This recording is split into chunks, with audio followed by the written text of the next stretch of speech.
The tragedy of Nigeria began in 1986 when we did the structural adjustment program.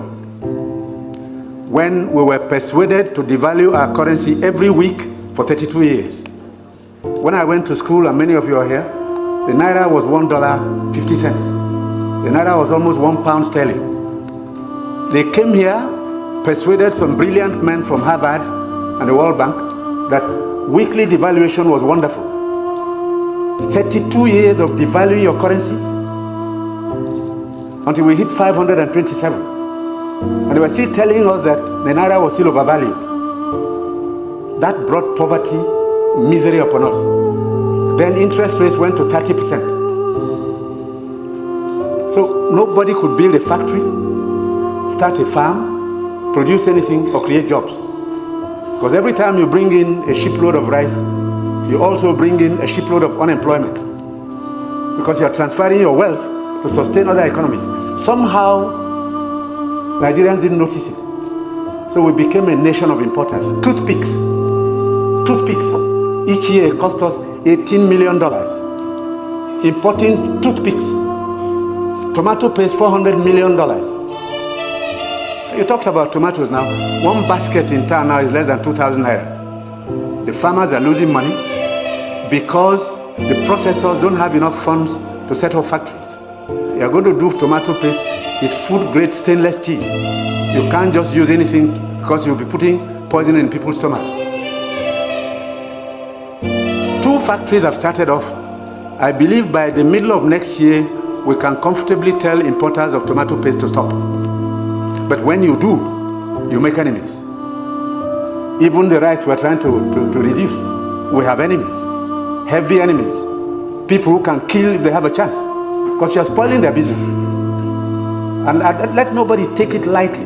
These guys have seized this country's economy, they've taken us hostage, and they have no intention of giving up. Because this is a huge market, a very sweet market, and they have taken control. This regime is unpopular in part because it is trying to cut down imports and transfer the wealth to our rural people. And I'm saying it because I have been in this business for 41 years and I can tell you some history. Abdullah Adamu is here. Import, milk, sugar, toothpicks, toothpaste, handkerchiefs, pencils, we don't make. To cure Nigerians of that malady will take a while. It will take a strong government. That's the truth. And they're not happy that we're cutting down. When we cut down, they lose money there. So you see all sorts of publications. We're telling lies. We're not growing rice. We're trying to demoralize the local farmers and make sure that the economy fails. That's the story of imports. Now, I read a story recently in the newspapers. The French ambassador, the champagne ambassador in Nigeria, gave an article to The Guardian. He said Nigerians love life. We are the biggest consumers of champagne on planet Earth, more than the French who make it. There are parties you attend in some places where they only drink champagne. Of course, the individual is free to spend his money, but his money comes from Nigeria's commonwealth. So on imports, it will take a while for us to get used to local goods and accept that we should consume what we produce and produce what we want to consume.